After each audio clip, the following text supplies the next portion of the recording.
Кырыйма чыгамы? Yok. Күзен ачар күрсә дә Вәдүт Әхмәтовның яраткан шөгыле бар. Ул көн саен 30 чакрымдагы авылдан бирегә килеп йөри. Шушы бакчада тормышка карашым үзгәрде ди ялгыз яшәүче пенсионер. Бу отделениега йөри башлагач минем ышану артты. Аннары саулык минем артты. Ну, мы могу все перечислять, но это долгая история, бик узак әйтергә. Көненә 4 чакрым йөгерәләр, велосипед тренажерын әйләндерәләр, гимнастика ясыйлар. Бу өлкәннәр өчен спорт залы. Сергей Тимофеев бирегә әле бер атна гына йөри, әмма файдасын тойган. В здоровом теле здоровый дух.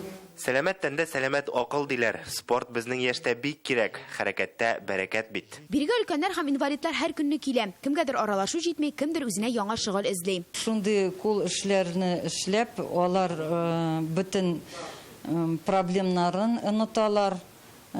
Шул эшкә кереп китәләр.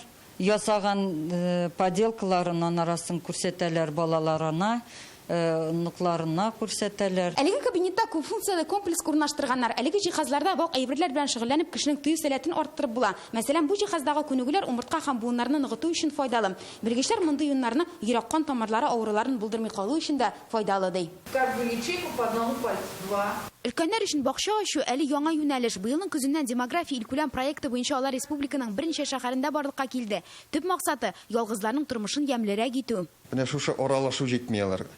Күбесе депрессиядә, күбесе шуңарга безнең психологлар да, безнең специалистлар аларга бик нык ярдәм иттеләр. Алар үзләре дә бер-берсе белән аралашып, киңәшләшеп, йөзләре яктырды аларның. Әлмәттә әлеге үзенчәлекле бакчага 20 кеше йөри. Киләчәктә бу яңа урынны үз итүчеләр саны артыр дип көтәләр. Әлмәттән Филүзә Хәмидуллина, Эрик Хәбибуллин, Яңа гасыр каналы.